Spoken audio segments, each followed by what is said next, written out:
Even though people whine every day about how boring their life is and how they wish that something fun would happen, nobody actually wants any real change. This is a fact that Sakuta Azusagawa knows all too well. He wakes up from a dream, one where a girl was asking if he wanted to kiss. Sakuta somehow knows that it wasn't a serious offer, that she was messing with him. But who was she? He walks along his room and finds an open notebook on his desk. The page reads, "I know the following story is hard to believe, but it's all true. Make sure to read all the way to the end. You have to." Sakuta is confused by this, and even more so when he reads the next words. May 6th, I ran into a bunny girl in the wild. And it's true. On the 6th of May, while Sakuta was in the library, a girl in a bunny costume walked past him. He was stunned, especially when nobody seemed to notice her. She was leaning close to people, waving at them. Nothing.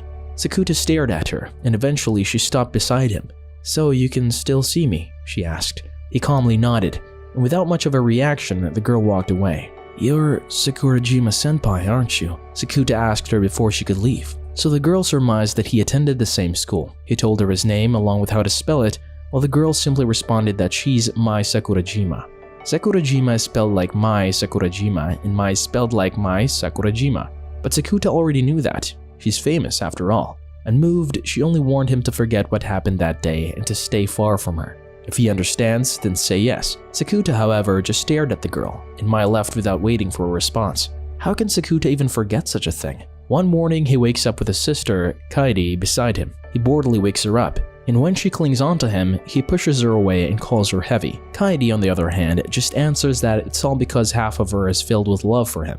That's a pretty pathetic character trait, he answers, and adds that she's too old to be sneaking into his bed at night. And since this is an anime, Kaidi asks if it's because it's too titillating for him in the morning, to which he calmly retorts, "Who on earth gets titillated by their little sister?"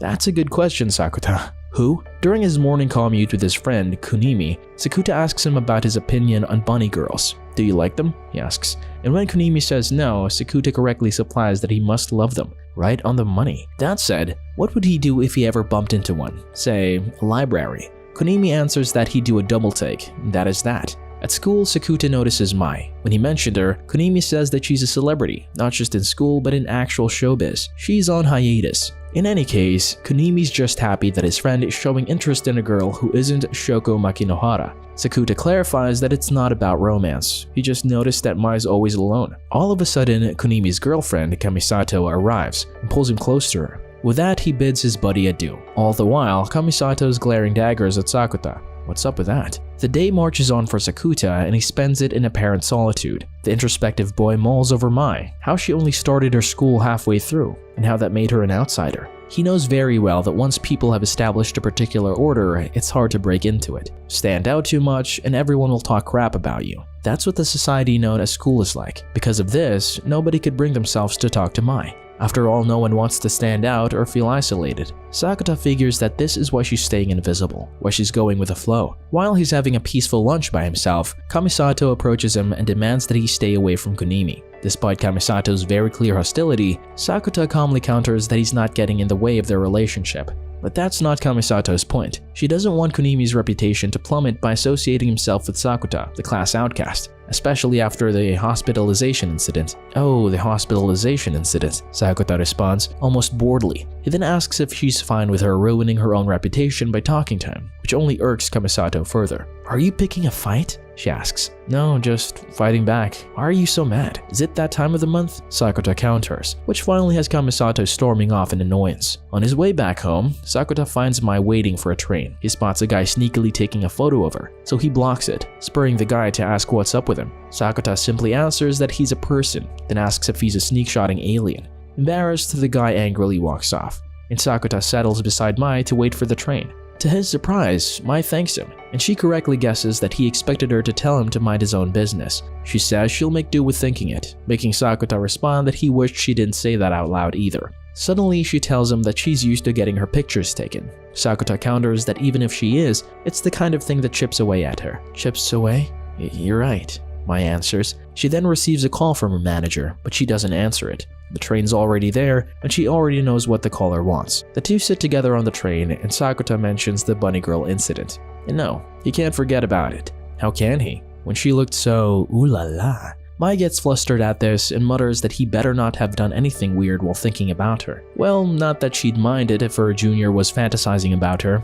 He doesn't respond, but Mai soon follows up by calling out his name. He didn't expect her to remember his name, and she explains that she saw the rumors about him. They're even on the internet. Apparently he got into a fight and sent 3 classmates to the hospital. Sakuta dryly responds that he's honored she took an interest in him. He didn't even know that people were posting all those things about him. Sakuta doesn't look himself up, he doesn't even have a phone. Well, he had one, but he threw it into the ocean out of frustration. Ever heard of a trash can? Mai quips, taken aback by his antics. She then assumes that he doesn't have friends, and Sakuta answers that he has a lot of friends. In fact, he even has 2 friends. That doesn't sound like a lot, but he believes that 2 friends is plenty. He can just be friends with them for life. Anyway, he asks her what she thinks about the incident, and she answers that it should be obvious. If he really did do that, then it'd be impossible for him to go to school without repercussions. With a deprecating smile, Sakuta says that he'd love to drill that into his classmates' brains, but in the end, he's not going to do anything about those lies. He explains that rumors are part of the flow. Modern society wants you to go along with the flow,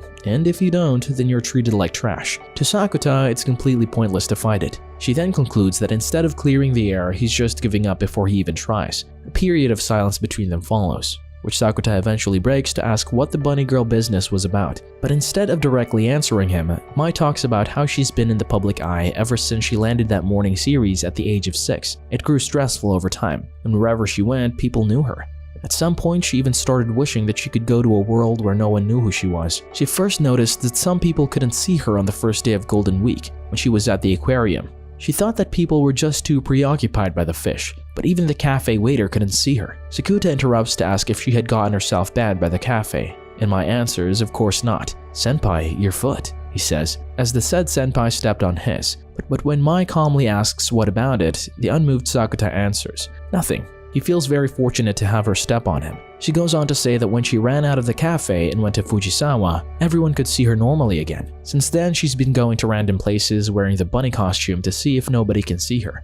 After all, there's no way people won't look if she went around strutting in that. With that, she tells him not to get in her way. Dang, the lady at the bakery doesn't even notice her. Sakuta had to interfere just so she could get a custard bun. Sakuta calls this adolescent syndrome. It's when these extraordinary things happen, like being able to read minds, or maybe even switching bodies. Nobody really knows how it happens or which coined the term. It's just an urban legend. Sakuta leads her to his apartment and reassures her that he won't do anything.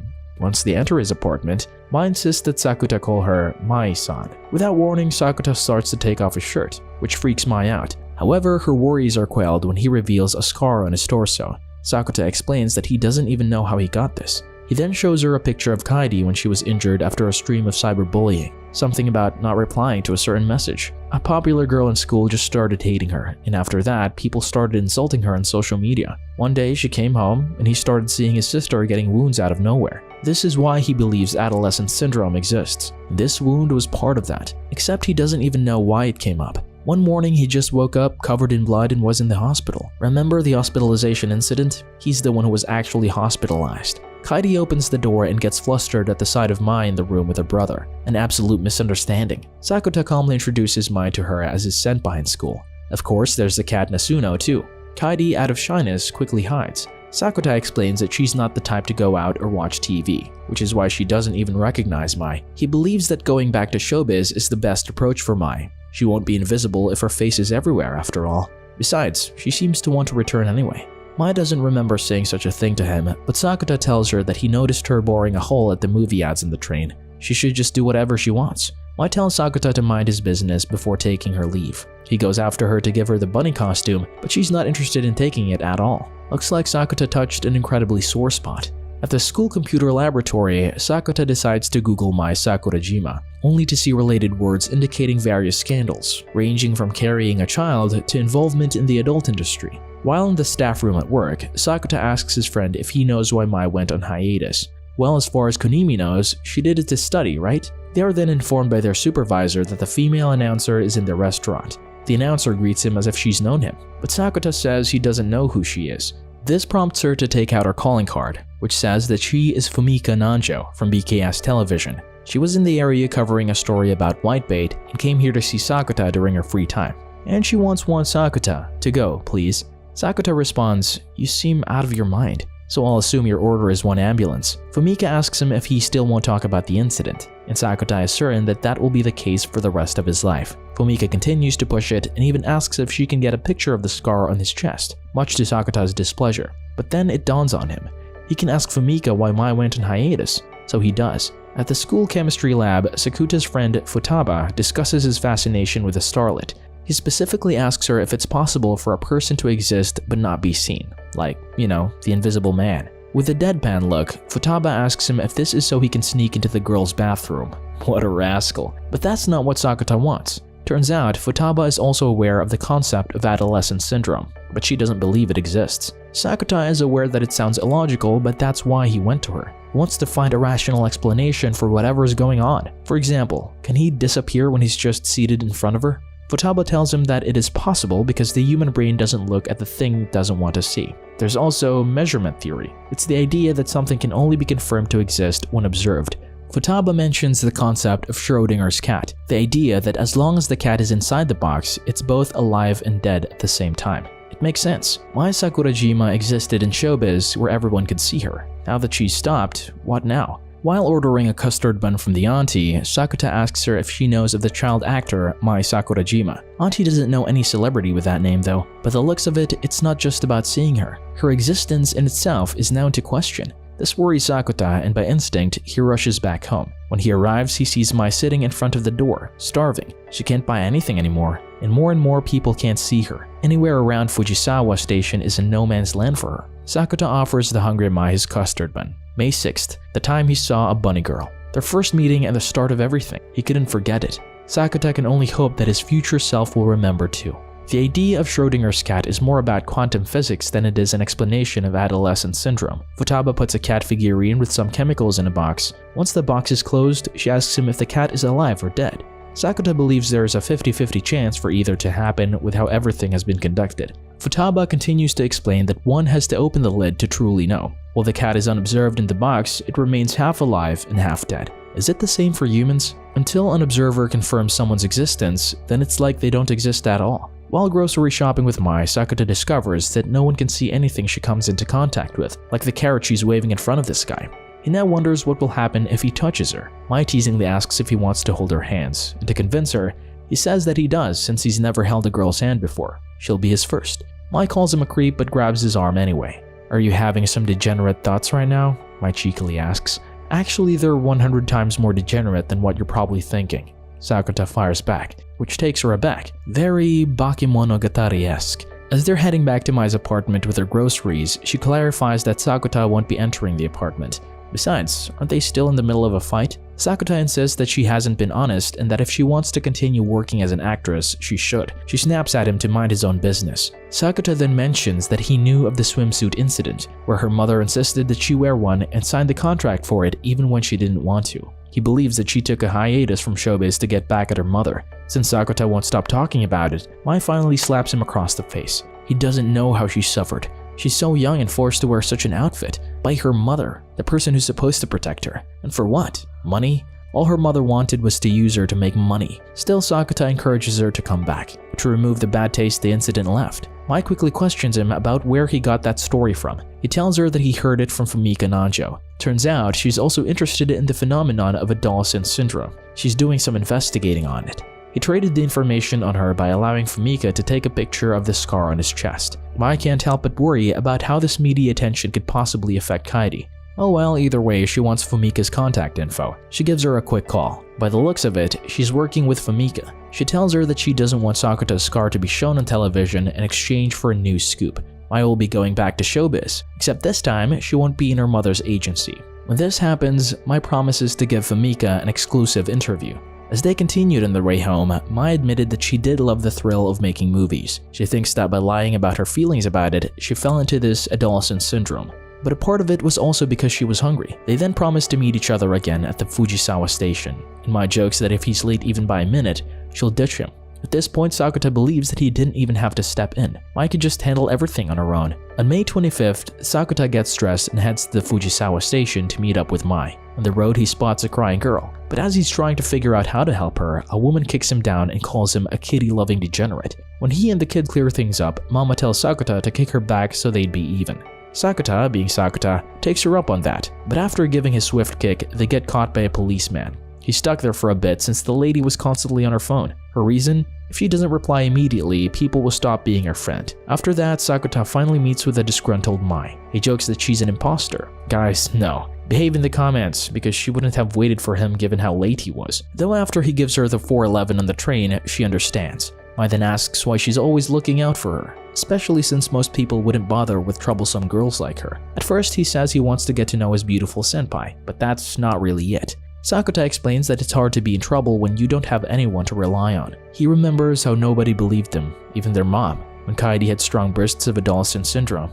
However, there was someone who lent an ear. If Sakuta hadn't met that person, he might not have gone through all of it. So he just hopes that he could be that someone to Mai. As a younger Sakuta sat at the beach, a girl suddenly walked to his side while spouting some facts about the horizon. She turned to him and introduced herself as Shoko Makinohara. You know, Makinohara, spelled like Makinohara Rest Area, and Shoko spelled like child soaring the skies. He met Shoko in his 3rd year of middle school, and she was a 2nd-year high schooler. She wore the uniform of Minagahara High School. Mai asks if he went to Minagahara to follow in her footsteps. Dang, he got caught there. He actually wanted to ask her out, except no girl of that name existed at Minagahara. She wasn't even part of the alumni, but he's certain that he met a girl named Shoko Makinohara, and she saved him. Are you still in love with her? Mai asks.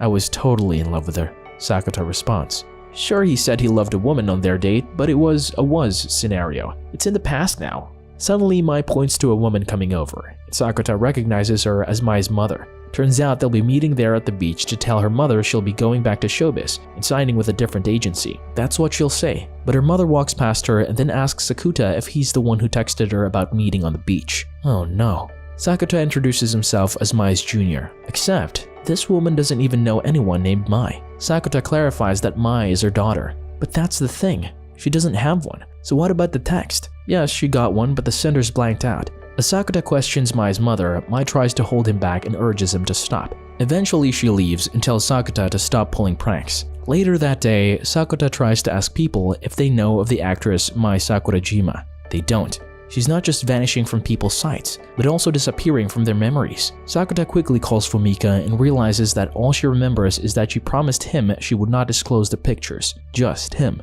Though Mai decided to go home, Sakuta quickly grabs her hand and urges her to go outside the city, hoping that someone there might recognize or see her. She doesn't see the point of trying, but Sakuta tells her that, at the very least, he can be there by her side. She calls him cheeky, and he reminds her they're still on a date. If he doesn't want her to go home, Mai will just have to continue this date. Sakuta calls his sister to tell her he won't be going home and is taking Mai somewhere. But by the looks of it, even Kaede has forgotten about her. As they are on the train heading out of the city, Mai asks Sakuta if he can see her. He can.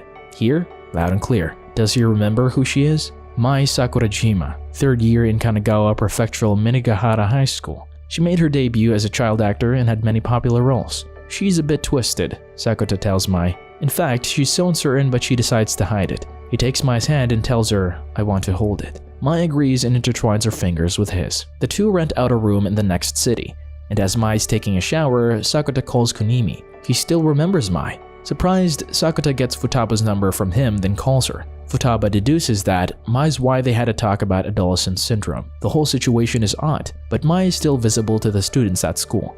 Later on, the two talk about how it's different being in a city he doesn't know. Mai tells Sakuta that the strange part is that the person walking with her is a younger boy. Mai, please. That night, the two continue to talk in bed. Sakuta tells her that he enjoys being bothered by her. Heck, he's sure that any guy would relish in being bullied by such a beautiful senpai. Before Mai goes to sleep, she shares with Sakuta that she wants to be in a drama or on the stage. Just, you know, on camera. Is her life turning up? She even got a cheeky boy who loves being around her. Sakuta promised that he will never forget. To this, she asks if there's anything that's absolute. Sakuta tells her that he believes she can do anything. Anything is a piece of cake for Bunny Girl Senpai. Mai then tells Sakuta he had a chance to steal her first kiss, but he didn't. Oh well, he can't anymore.